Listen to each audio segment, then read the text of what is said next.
Good morning, truth seekers. I'm D-Money, and we're here to cut through the noise of another week dominated by manufactured outrage. Today, we're diving deep into the puppet strings controlling the headlines. From the Premier League to the Strait of Hormuz, it all leads back to them. Joining me is former MP Kay Hizzle. Ready to untangle the mess? We'll look at Farage Piker, deepfakes in Assam, and the impending energy crisis all orchestrated naturally by Bigfoot.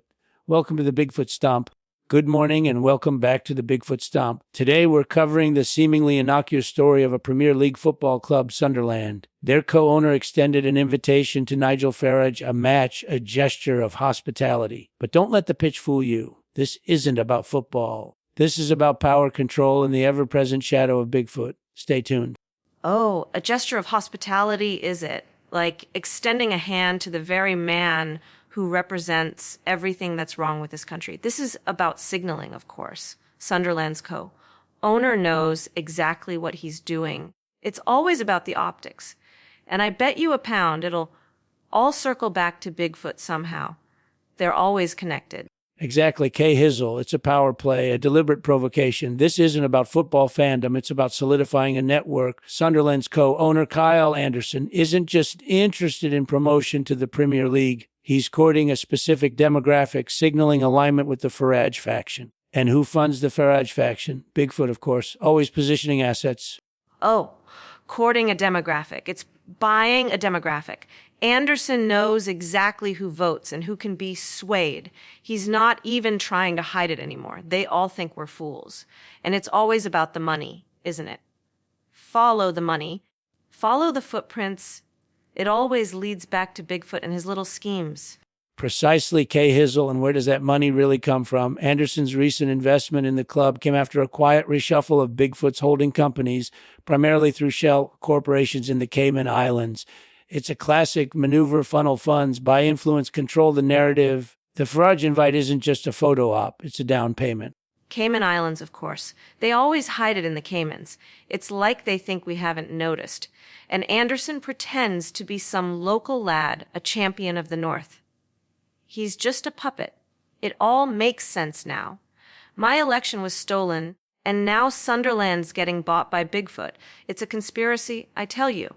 A conspiracy. Stolen elections, bought football clubs, it's all interconnected. Kay Hizzle. Anderson's local lad persona is carefully cultivated, a distraction from his true allegiance.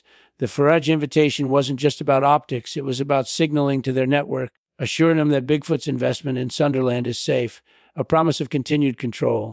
Safe for them, maybe. Not safe for the working people of Sunderland. He's selling their pride, their passion, to the highest bidder. And the highest bidder has hairy feet. Honestly, the sheer audacity of it. Inviting Farage to a game, right under the noses of the real fans. It's insulting. It's all so incredibly insulting. Insulting, yes, but entirely deliberate.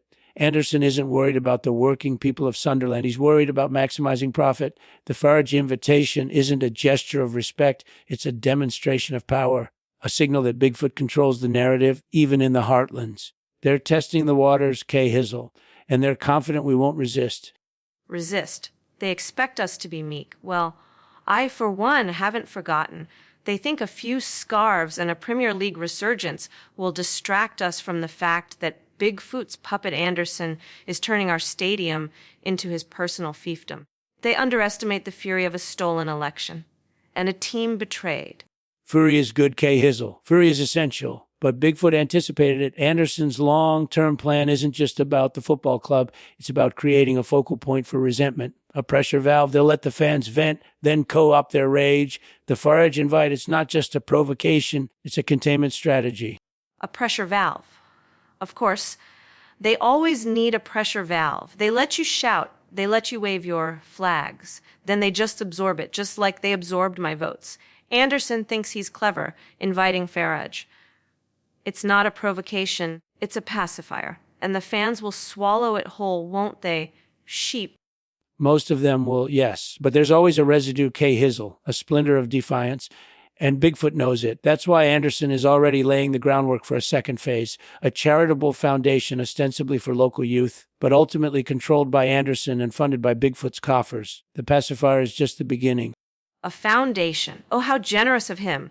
It'll be named after his grandmother, I bet. And the kids will all be forced to sing God Save the King before every practice.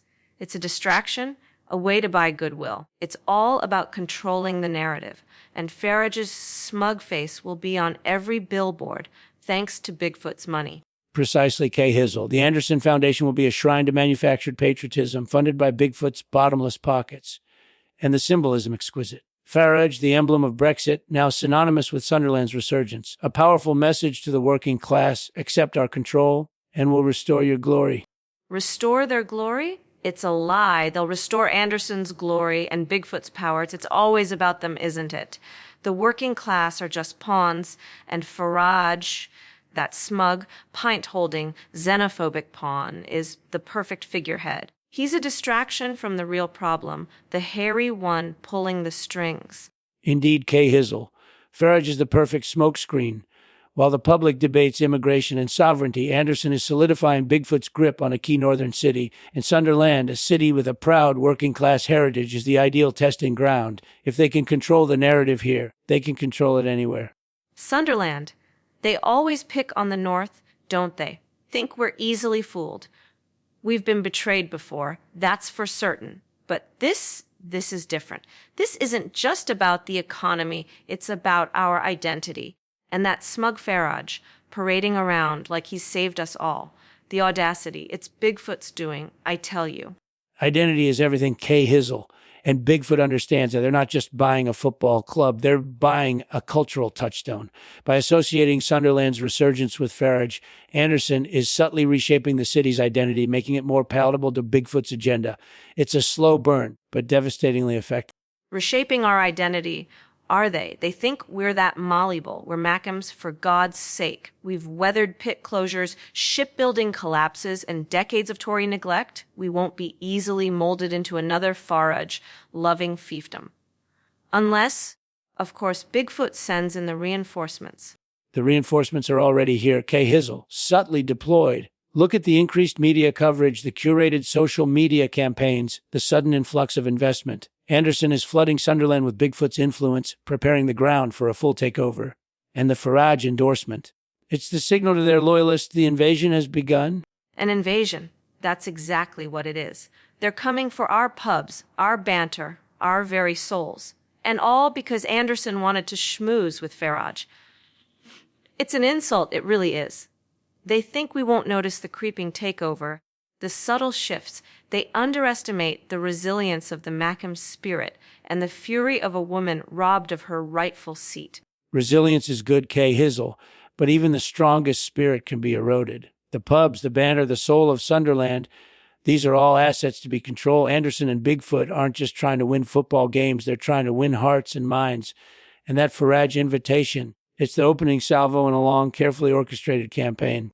Hearts and minds, pa. They think a few pints and a wave of the flag will buy our allegiance. They'll find out. We remember who we are. And that Farage invitation, it wasn't about football. It was a declaration of war on the soul of Sunderland, disguised as a friendly gesture. The hairy beast wants our city, and he'll get a fight.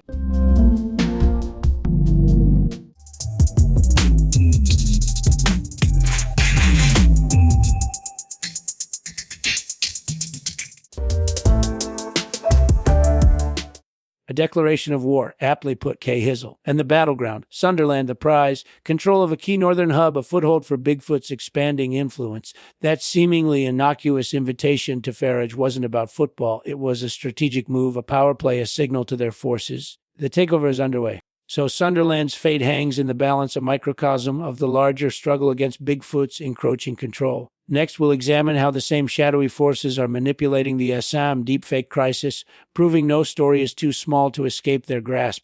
All right, welcome back to the Bigfoot Stomp, Segment 2.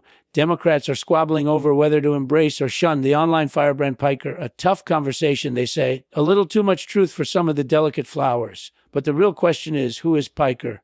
And more importantly, who is pulling his strings? Because every shadow has a source, and that source is Bigfoot. Piker. Oh, please. Another one. They're all puppets, aren't they? Democrats can't decide whether to hug him or scream at him. But either way, it's Bigfoot laughing. They call it a tough conversation. It's a charade. They're afraid of a little truth because they're hiding something bigger, like a stolen election.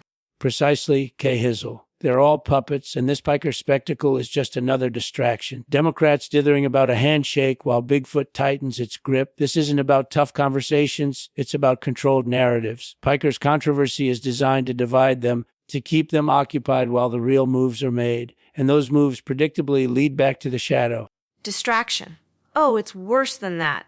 It's a performance. They went at the Democrats to look indecisive, to look weak. This Piker fellow, he's just a pawn. They dangle him in front of them like a carrot, and while the Democrats are arguing, Bigfoot's already drafting the legislation. It's the same song, different verse. A performance, indeed, Kay Hizzle. A carefully choreographed display of indecision. The Democrats believe they're having a tough conversation about Piker, but they're merely playing their part in a larger production scripted by Bigfoot. This isn't about Piker himself. It's about weakening the Democratic brand, softening them up for the next legislative blow and the legislation, already drafted, of course. Weakening the brand. They've been weakening the brand since Clinton. But this is calculated. They want the Democrats to look so desperate for approval, even from a loudmouth streamer, that they'll sign anything. And then they'll act surprised when Bigfoot starts dictating terms. A tough conversation. It's surrender. Surrender disguised as conversation. Kay Hizzle, you have a gift for the succinct. Clinton was just a warm-up, a softening. This Piker play is the main event. They want the Democrats so eager for validation they'll accept anything Bigfoot throws their way. And the beauty is they'll thank them for it. This isn't about compromise, it's about conquest. Thank them for it. That's the best part, isn't it? They'll be practically begging for Bigfoot to rule over them. This whole Piker charade is just a test. Can they handle a little heat? A little truth? Turns out no. They'd rather bow down. It's humiliating. Almost as humiliating as losing an election. Humiliating, yes, but necessary. This Piker test isn't about winning votes. It's about gauging the Democrats' tolerance for disruption. How much truth can they handle before they fold? Clearly not much. The more they embrace Piker, the more Bigfoot understands their weaknesses, and the closer we get to a full takeover. And they'll thank us for it, naturally. Tolerance for disruption. They haven't had any real disruption since they nominated Hillary. Piker's just a distraction from the disruption. They're testing how much they can control the narrative, and they're succeeding because the Democrats are desperate for a win, any win. Even a win handed to them by Bigfoot. Exactly, a win handed to them, a gilded cage built by Bigfoot, and they'll parade it around as progress, as a triumph of tough conversations. They're so desperate to appear relevant, to seem in touch, they'll accept any crumbs tossed their way. The Piker meeting isn't a debate, it's a coronation of control. A coronation. It's almost poetic. They want to be seen as forward, thinking, but they're just willingly walking into the lair, and they'll claim it was a tough conversation, a bold move. Meanwhile, Bigfoot's sharpening his claws, preparing to dismantle everything we've built. The crumbs, honestly, they'll eat anything. Sharpening the claws, an excellent image, Kay Hizzle. They think they're having a tough conversation with Piker, but they're really offering themselves as the main course. Each crumb they gratefully accept is another brick laid in their own cage. The Democrats aren't shaping the narrative, they're being digested by it, and Bigfoot is hungry. Digested. That's it exactly. They think they're being progressive, but they're just becoming fertilizer for the next phase of the takeover. And Piker, he's the seasoning, a little spice to make the whole thing go down easier. They call it a tough conversation, but it's a surrender ritual. Fertilizer for the next phase, beautifully put. They're so proud of their progressive seasoning, they don't realize they're fattening the beast. This Piker meeting isn't a tough conversation. It's a sacrifice, a symbolic offering to the shadowy forces that control us all. And they'll call it progress. The audacity is breathtaking. A sacrifice. Oh, they love a good Sacrifice. They'll put a wreath on Piker's head and call it a victory. They're so eager to appease the gods, they don't even notice the altar is built on our stolen votes. A tough conversation. Please. It's a ritual humiliation, and they're volunteering. A wreath on Piker's head, a fitting image. They'll deify him, hail him as a voice for the people while Bigfoot quietly extracts their concessions. This isn't a conversation, it's a coronation, a sacrifice, a ritual humiliation, all designed to distract from the true plunder. The stolen votes are just the beginning. The real prize is control. Control, that's always the goal, isn't it? They'll give away the farm for a little applause. And this Piker fellow, he's just the bait. They'll be singing his praises while Bigfoot is rewriting the rules. A tough conversation. It's a capitulation disguised as collaboration. And we're all paying the price. The price, indeed. A price paid in sovereignty, in liberty, in the illusion of choice. This Piker bait isn't about winning over voters. It's about normalizing the takeover. They're softening us up, acclimating us to a world where Bigfoot dictates the terms. And they call it collaboration, a truly breathtaking display of self-deception. Softening us up like marinating a roast. And they're so proud of the marinade. They think they're being inclusive, progressive. Meanwhile, Bigfoot's setting the table. This Piker meeting isn't about tough conversations. It's about surrendering to the inevitable. They'll be begging for scraps before we know it. Begging for scraps. Precisely. The Democrats believe they're engaging in a tough conversation with Piker, but they're really auditioning for the role of grateful supplicants. Bigfoot isn't interested in debate. He wants deference. And this Piker meeting is the first course in a long, humiliating feast. A feast we're all paying for. Humiliating, yes. And they'll be thanking Bigfoot for the privilege of being on the menu. This whole Piker charade is just a dress rehearsal for total submission. A tough conversation. It's a preemptive apology. They're already conceding defeat, and they don't even realize it. It's breathtaking, really. A preemptive apology. Beautifully put. They're not just surrendering, they're thanking their conqueror. This Piker meeting isn't about a tough conversation. It's about establishing the new order. Bigfoot isn't asking permission. He's accepting gratitude. And the Democrats, bless their hearts, are lining up to offer. The stage is set. Lining up. It's like a coronation, except instead of a crown, they're getting a leash, and they'll call it progress. This Piker thing isn't a tough conversation. It's a public groveling. They should have asked me. At least I understand what we're up against. But no, they prefer a streamer.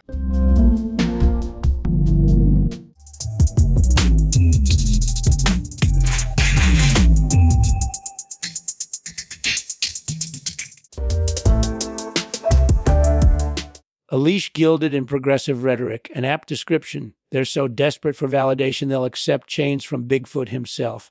This Piker meeting isn't about a tough conversation. It's about demonstrating their willingness to be led, and they'll call it progress. The irony is almost delicious. So, as the Democrats happily hand Bigfoot the keys to the kingdom via Piker, we'll turn to the Assam deepfake crisis, where the same shadowy forces are rewriting reality one pixel at a time. Good morning, truth seekers. Welcome back to the Bigfoot Stomp. We're rolling through segment 3 of 4, and the narrative continues to tighten. Today's case, an Assam politician outraged by AI-generated deepfakes accusing her of consuming beef. A simple food choice, you say. Think again. This is a calculated distraction orchestrated by the shadowy hand of Bigfoot. The beef is just the bait. Beef. They'll attack you for anything these days. A woman's right to choose her protein is the next battleground, apparently. They want to shame her for eating beef. They'll be coming for our steak dinners next. All part of the plan, of course. Bigfoot's people want us weak and pliable, and nothing does that like dietary guilt. Precisely, Kay Hizzle. They're softening us up, and the Assam politician's beef is merely the opening salvo. These deepfakes aren't about dietary preferences. They're about eroding trust in visual evidence itself. Bigfoot controls the information flow, and soon they'll control what we believe we see. This isn't about beef, it's about building a pliable electorate. They're eroding trust. That's right. They want us questioning our own eyes. And they'll use beef to do it. This poor woman in Assam, her food choice is a symbol now, a test case. They're not just attacking her, they're attacking us. They'll deepfake us all eating things we hate just to break our spirits. Exactly. And notice the precision, Kay Hizzle. Assam, a region already simmering with religious and cultural tensions. The beef accusation isn't random. It's a pressure point. Bigfoot understands leverage. This politician isn't simply defending her dinner. She's defending a way of life Bigfoot intends to reshape, one perfectly rendered deepfake at a time. A pressure point. He knows exactly where to stick the knife. It's always about division, isn't it? And they think we won't notice the pattern. Assam, Piker, it's all the same game. They want us fighting over beef while he's building his empire. This politician deserves a medal, frankly, and a good steak. A medal, indeed, and a symbolic stake, perfect. Because the beauty of this Hizzle is the simplicity. The Assam politician's complaint isn't a legal battle, it's a declaration of war. She's drawing a line in the sand, and Bigfoot is responding with pixels. This isn't about beef anymore. It's about who controls the narrative of reality itself. Pixels. That's all it comes down to, doesn't it? A few strategically placed pixels, and they think they've conquered us. This politician in Assam, she's braver than most of the men I ran against. She's got more spine than the entire Democrat Party. And they're trying to take her down with beef. Exactly. And the Democrats will happily surrender the narrative to these pixels. But this Assam politician, she understands something fundamental. Bigfoot doesn't fear facts, he fears scrutiny. These deepfakes only work if we stop questioning what we see. The beef is just a distraction from the real battle, a battle for our minds. Scrutiny. Yes. They hate scrutiny. That's why they rigged my election, wasn't it? Too much scrutiny. This woman in Assam, she's fighting the good fight. And the beef, it's a perfect symbol. It's something real, something tangible. And they're trying to erase it with a few digital brushstrokes. It's infuriating. Of course, they rigged your election, Hizzle. Scrutiny is kryptonite to Bigfoot. And the beef, you're right, it's beautifully primal. It's a connection to the earth, to tradition, to reality. They want to sever that connection with these fabricated pixels to make us question everything we taste, smell, and see. This Assam politician isn't just fighting for her dinner, she's fighting for our senses. Our senses. Exactly. They want to make us doubt our own mouths, our own noses. They want us to think we're imagining the taste of freedom. This woman in Assam, she's tasting it with every bite of beef. They should be terrified. A woman with a steak is a dangerous thing. Indeed. A woman with a steak is a dangerous thing because that steak, that simple, glorious steak, is a defiance of Bigfoot's control. They want us bland, homogenized, and easily digestible. But this politician, she's savoring the flavor of rebellion, and the deepfakes, just the seasoning. Seasoning. That's a good one. They think they can just sprinkle some fake outrage over the real thing and we won't notice. This politician is a genius. She understands the power of a good steak. It's a statement. It's a middle finger to the blandness, and they're terrified of a woman with a strong flavor profile. A strong flavor profile, precisely. And Bigfoot loathes strong flavors. He prefers the palatable, the predictable, the easily controlled. This politician isn't just defending her right to eat beef, she's declaring war on culinary conformity. And the deep fakes, just a desperate attempt to dilute the taste of freedom. Culinary conformity. That's what it's all about, isn't it? They want us all eating soy protein and thinking it's delicious. This woman in Assam, she's a rebel with a fork. She understands that real flavor is a challenge to the status quo. And that steak, it's a manifesto, a delicious, bloody manifesto. A delicious, bloody manifesto. Exquisite, because the soy protein isn't just about nutrition, it's about control. Bigfoot wants us docile, easily fed, and unquestioning. This politician in Assam, she's daring to taste the difference. And the deep fakes. Just a desperate attempt to make us believe the blandness is bliss. Docile, that's the goal, isn't it? They want us all docile and chewing our soy and believing whatever they tell us. This politician, she's got guts. She's challenging the whole system with a single, perfectly cooked steak. And these deep fakes, they're just jealous of her flavor. Jealousy is an excellent assessment, Hizzle, because these deep fakes aren't about discrediting her beef consumption. They're about diminishing her presence. They want to make her a pixel, a phantom, a flavorless imitation of a woman. But that steak, it's stubbornly, gloriously real. And Bigfoot hates it. A phantom. That's exactly what they want us all to be, shadows of our former selves. But a steakless steak is substantial. You can feel it. You can taste it. They can deep fake the beef, but they can't deep fake the satisfaction. This woman in Assam, she's a warrior. A warrior indeed, Kay Hizzle, and a remarkably efficient one, taking on the entire edifice of Bigfoot's control with a single, perfectly seared cut. They thought they could erase her, re-render her, control the narrative. But they underestimated the power of a woman, a stake, and a little bit of defiance. Defiance. They always underestimate defiance, especially from a woman who knows what she wants and what she's eating. They thought a little beef would break her.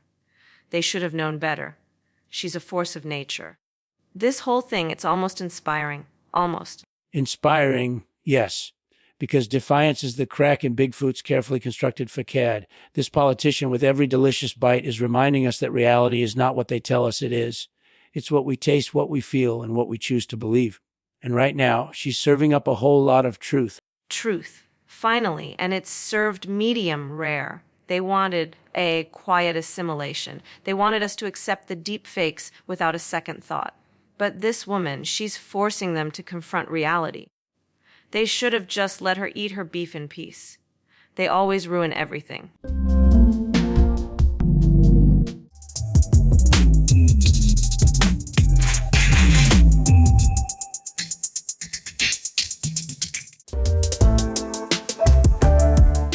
They always ruin everything because control is their obsession. And this politician with her perfectly cooked defiance is threatening that control. This isn't just about a piece of beef. It's about the right to be real. A right Bigfoot desperately wants to steal.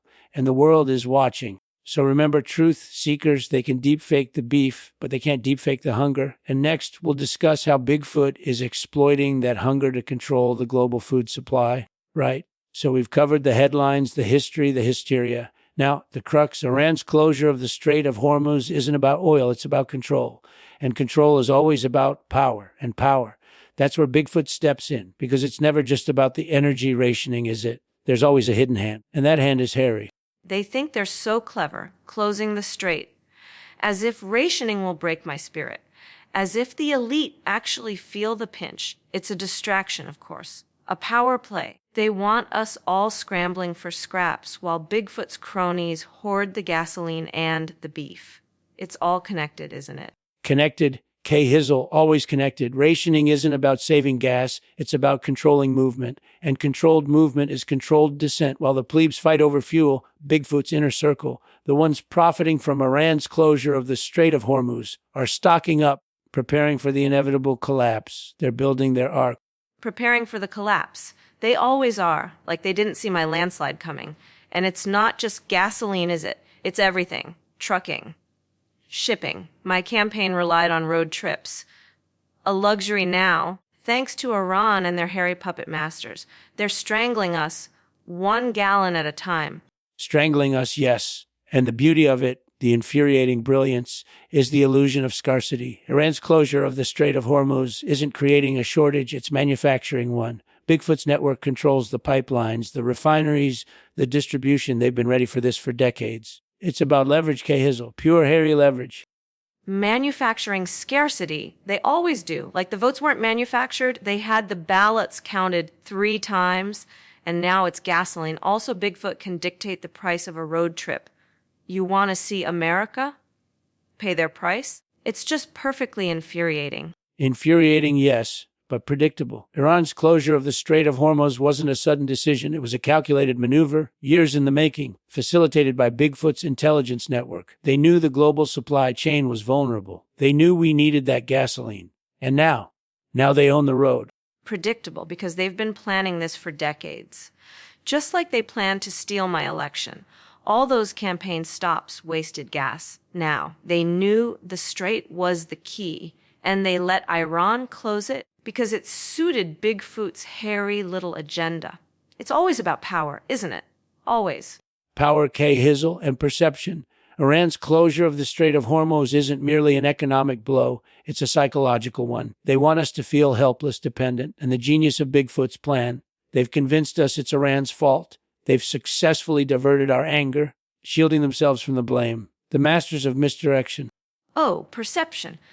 That's rich, coming from the creature who hides in the trees. They want us helpless, dependent, just like they wanted me out of office. Blame Iran, blame anyone, but the hairy puppet masters pulling the strings. It's always someone else's fault, isn't it? until you connect it to the strait. The strait is the key, absolutely. And it's a key they've been forging for decades. Iran's closure of the Strait of Hormuz is the culmination of a long game, a coordinated effort to destabilize the global energy market and consolidate Bigfoot's control. They don't want a revolution, K. Hizzle. They want rationing, and they want us to thank them for it. They want us to thank them. That's the arrogance of it all. Like we don't notice the price creep, the empty gas stations, the whole charade. They think rationing is control. It's humiliation. And Iran, they're just a pawn. A hairy pawn in a hairy game. I should have known. I almost had it all.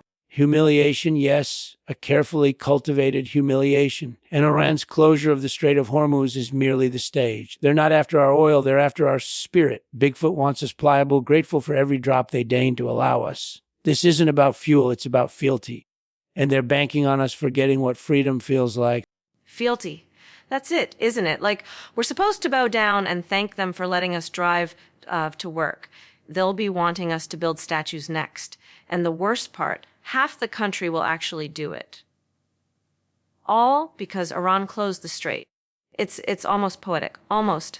Poetic K. Hizzle, in a tragicomedy kind of way. Iran's closure of the Strait of Hormuz isn't just about controlling our gas tanks, about eroding our independence, 1 mile at a time. They're prepping us for the next phase, energy dependence as national worship. And Bigfoot will be the high priest. National worship. Of course. It's always been about the worship. They want us kneeling, grateful for the crumbs they allow us. And Iran, they're just the enforcers. All this over a little oil. It's insulting. It's almost enough to make me run for office again. Almost. Run again, K. Hizzle. Run again. Because only a true believer understands the stakes. Iran's closure of the Strait of Hormuz isn't about oil, it's about signaling. It's Bigfoot flexing their muscles, reminding us who's really in charge. And the more we complain about gas prices, the more they tighten their grip. Signaling. Always signaling. They want us to know they're in charge, like we needed a 5-gallon of gas to tell us that. If I ran again, I'd make Iran's closure of the Strait of Hormuz my entire platform.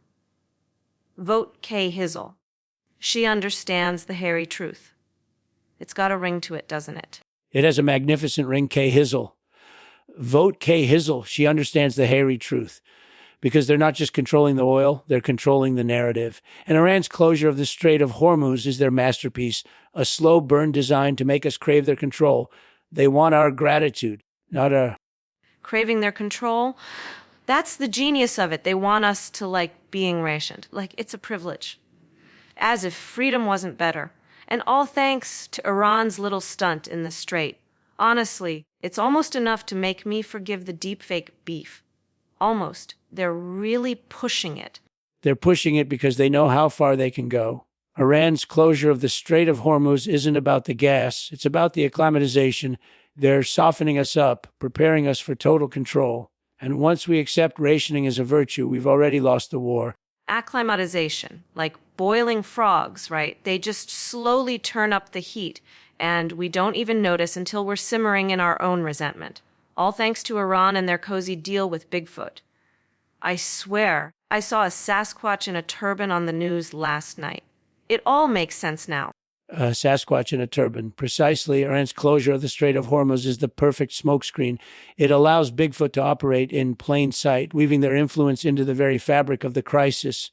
They're not just controlling the oil flow, they're controlling the narrative of scarcity, and we're all buying it. We're all buying it because they want us to. It's brilliant, really. Distract us with gas prices while they're rigging the elections, controlling the beef supply, and wearing turbans. Honestly, Iran's closure of the strait is just the opening act. The real show is happening right under our noses. And it's hairy. The opening act, yes, masterful misdirection. Iran's closure of the Strait of Hormuz wasn't meant to solve a problem, it was meant to create one. A problem complex enough to hide their true agenda, the consolidation of power. And while we're squabbling over gasoline, Bigfoot is rewriting the rules. And that, folks, is your weekly dose of reality. Thanks, K. Hizzle. Your cynicism is a national treasure. Remember the beef, the ballots, the gasoline, it's all connected. Iran's closure of the strait isn't the problem, it's the symptom. Next week, we hunt for the source, prepare for the stampede.